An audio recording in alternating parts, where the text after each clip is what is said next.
Hey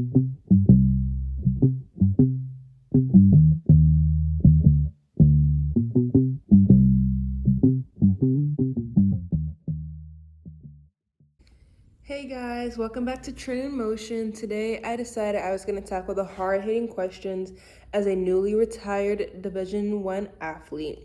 This doesn't just apply to D1 athletes.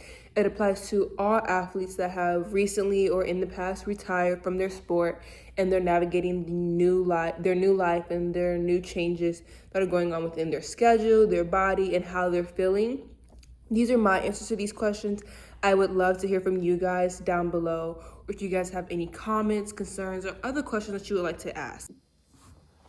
So the exact moment that I realized that I was done, it wasn't even at NCAA's, it was right before we left. So I had to move out of my apartment on May 31st, which was the same day as NCAA. So we were still competing, so I wouldn't have been able to do that. So I had to move out before we even left. So when I was packing all my stuff, it was completely fine, didn't really sink in. It wasn't until I went over to the locker room and I was packing up my locker.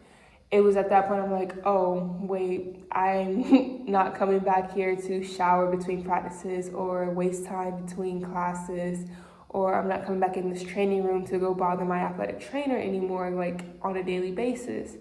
It was at that very moment that I realized that my time on the rowing team was done, that I was no longer going to be in athletics at the University of Miami. I wouldn't have my fingerprint access when I returned or anything like that if I was to come back.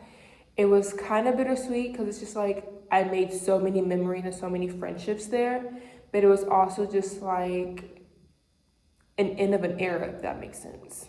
Now, this question alone, I know it's not very specific to myself, but being terrified of losing my fitness is something that has crossed my mind, but I haven't really dwelled on it because I know myself and I know that I'm not gonna be able to just like sit around and do nothing. This is different for every person. Like some people, their sport is what kept them in shape, and without that, they know that they can't like stick to a routine. But I know myself that I cannot let myself just sit there and be a couch potato. Never have been a couch potato. I've literally been in athletics and I've been competing since the age of 3. So I don't even think that's in me to just sit around and do nothing. Like my mom instilled that in me, like staying active, like helping keep in shape. Like it funds so much and it keeps your brain going and it keeps you active and it helps you learn many different things about yourself and about other individuals in the world as well.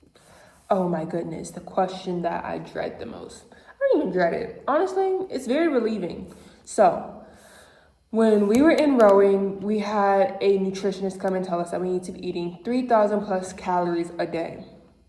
That day, I looked at my teammate and I said, there's no way that's happening. So, I've tried and everything, but I'm just not a person that eats big, heavy meals. So it's been impossible to get 3,000 plus calories a day. I get that as an athlete, you're supposed to be replenishing everything that you're using and just eating to stay above because that keeps you the bare minimum if you're burning so much, but also put on muscle and everything like that. I haven't come near that in all 4 years. I definitely haven't come near that since rowing has ended.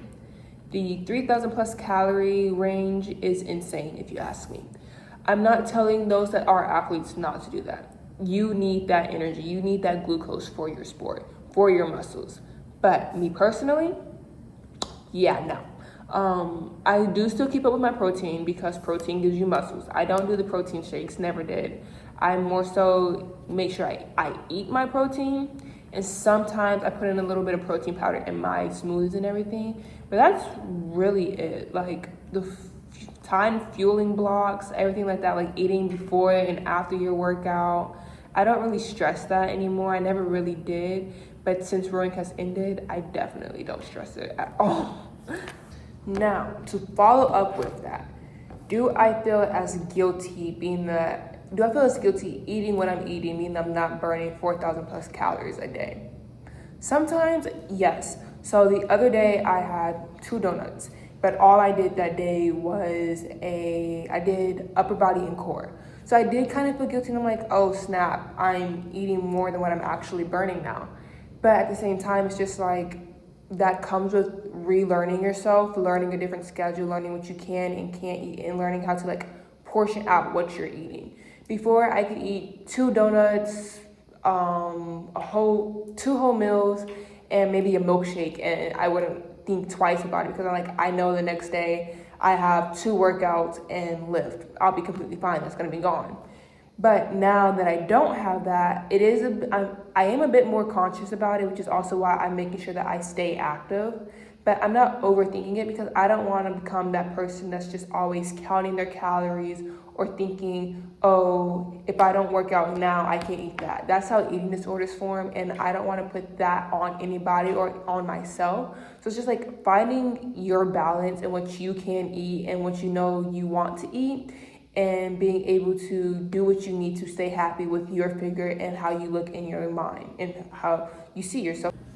So I'm currently on vacation outside of Miami in Greenville, North Carolina, where like the main schools are Duke, NC State, UNC, Wake Forest, ECU, and everything. And not many people have Miami rowing on their mind. So to be in a new place and to be completely anonymous, it's honestly a relief. Like, I love my school down bad, but walking somewhere and everybody always screaming, oh, go Canes, oh, it's all about the U, oh, blah, this, and that. Like, sometimes it can be a bit overwhelming because it's like they only see you as the athlete that goes to the University of Miami. Like, I'm so much more than just the athlete that goes to the University of Miami. I know that, but it's just like, I'm outsider looking in. They probably aren't really thinking, oh, she has this, and that. Like, I have 3 degrees and a minor. I graduated with a degree in psychology, sociology, and criminology with a minor in chemistry. But your average person doesn't know that. So to be here, meeting new people, and the first question out of their mouth isn't, oh, what sport do you play? It's honestly refreshing. Like, for so many years, especially in Miami and just like in general, I've always been asked, oh, what sport do you play? Not a hi, what's your name? Or hi, what's your major? Hi, what do you like? It's been, what sport do you play? So not having to answer that question all the time, it's honestly so refreshing. And I'm loving it, honestly. Ooh, the heavy, hard-hitting question right here. Personally, I don't feel like I missed out on having a normal college experience, and I don't regret it. So my freshman year, I had an awesome group of friends. We experienced everything together. We went out to parties, we went out to the football games, we went out to the basketball games, we went to literally every single game. My experience is also different because I went to the University of Miami. The University of Miami does very good at blending your college experience with education and nightlife. It's different for everybody and in every area. I don't feel like I missed out because I had that perfect balance. I had friends that were still going out, and I had friends that were outside of rowing that also could show me around and we could do stuff together with. But some things that I do feel like I missed out on is every year, or for majority of the time that I was there, we had a race in Alabama on Halloween weekend, which is Halloween weekend or whatever. So I never had a college Halloween weekend. I do miss that part, but at the same time, I don't, because seeing like some of the stories or hearing some of the stories, it was like, oh, y'all did that? That's not all that. And like for Miami, the main thing is going to Key West. And those hotels down there are crazy expensive for Halloween weekend because like it's a whole bunch of everything going on at the same time down there. So I don't really feel like I missed much, but I know some of my other teammates feel like they did miss some things. Like some of the girls on the team actually quit because like they felt like they wasn't able to experience college like they wanted to, or like how they thought they were. But it's honestly like, you signed up to be a D1 athlete. Like, you have to sacrifice some things, miss out on some things in order to uphold your end of the bargain. But it shouldn't ever be like a complete sacrifice. You just have to learn how to balance everything. You have to learn how to balance school with practice and experiencing and living life. The brutal truth that sends majority of athletes into a spiral when they're asked this question is they haven't build a life for themselves outside of their sport. Who am I if I'm not an athlete? I'm still me. I'm still Trinity. I'm still a God-fearing woman that has all her friends in rowing and outside of rowing. I have my 3 degrees. I have my career to look forward to. So it's different for everybody. Some people have an identity crisis once they leave their sport. Some people don't. I've been in sports I'm 22. I started at 3. So I've been in sports for over 2 decades, honestly. Not over 2 decades. Almost 2 decades, 19 years. And I've done different sports. I've left sports behind. I've traded in sports for a new sport. And in moments, it's kind of like, oh, this is new. What's going on now? Like, how do I navigate this world? But I feel like I'm mature enough, and I've also made connections within my sport and outside of my sport to know that no matter what, I matter without being introduced with the label of rower in front of my name. Like, yes, I'm a rower, but I'm also this. That's how I've always navigated things my 4 years.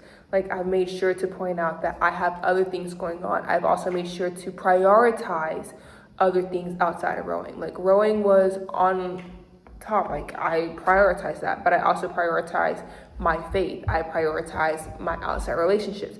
I prioritize making sure I had something lined up after graduation, because for a small amount of people, college athletics progresses into professional athletics. But for the majority of people leaving college athletics, it comes to an end. There's always going to be an end point. God forbid it's from injury or running out of eligibility or just falling out of love with your sport. There's always going to be an end. So it's just like you have to navigate how that end is going to look for you. For a minute, it might be like that weirdness because somebody might ask a question about, oh, what sport do you play? And you're just like, oh, well, I did do this. So like, yeah, it might be like that weirdness, but you have to also think that like your most impressive achievement isn't really behind you. It's a part of you. It's something that you did, and not many people can say they actually did that. So being able to say that you actually did that is an honor, and you should take that and enjoy it and carry it around with pride. Ooh, okay, so now this one right here. How do you move around and continue to work out without being coached or watched? That right there is probably a harder question, simply because I know for forever, you're given a number and you have to meet that number, or you have to meet that standard, or for your sport or whatever you have going on. So moving forward, it's kind of just like, ooh, I don't really have a set standard or a set number that I need to meet anymore. What do I do now? So for myself, since I've been out of rowing, it's only been a week, or I've just dialed back and I've reset things. I've gone all the way back down to the basics. When it comes to lifting, I start light and I go higher. I listen to my body more and do what my body is telling me it is capable of doing, instead of doing what the number on the paper is. That is the main thing that I feel like should be highlighted. Outside of your sport, I feel like even in your sport, listen to your body. Like, your body knows what it can and can't do, and when your body is fighting back, I mean, it's tired, it can't do it, or it's like trying to fight an injury. So I've been listening to my body more. I've been pushing myself when I feel like I can push myself, and dialing back when I know I need to dial back and I can't push anymore. So what happens when your built-in community is no longer there? This is why I say that it is important to have things outside of your sport.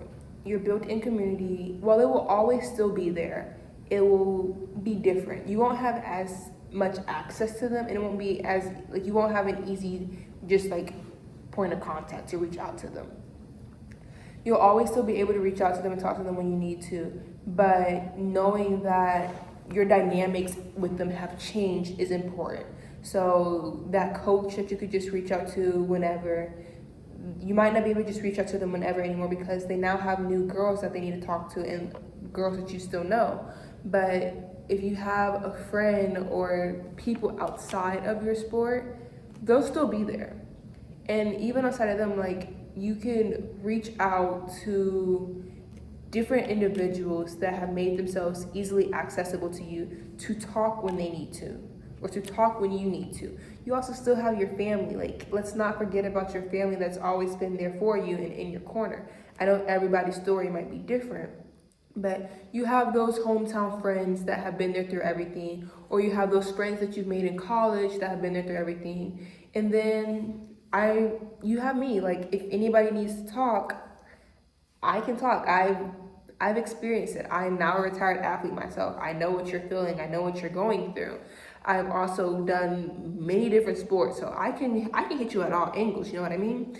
I got you on rowing. I got you on cheer, dance, basketball, track, volleyball. Now, I didn't do volleyball for long, but I got you. And then even outside of that, like, you can reach out to people, and maybe they know other people that can help you or have been in a similar situation, and they can give you advice from their aspect as well. So it's just like making sure that you have a community outside of your sport. Always, always, always develop an outside community. Don't let your entire world revolve around your sport, because there's other things to life than just your sport. Thank you guys for joining my Q&A session. It was an honor to answer some of these questions and give my insight and my opinion on different things. I want to hear how you guys dealt with retiring as an athlete. It doesn't even just have to be on the D1 level. It could be high school retirement or just retirement in general from a sport that meant so much to you and navigating life afterwards. Please like, comment, and subscribe, and let me know what you guys would like to see next or hear next from me. And like I said, I am always here if you guys need somebody to talk to.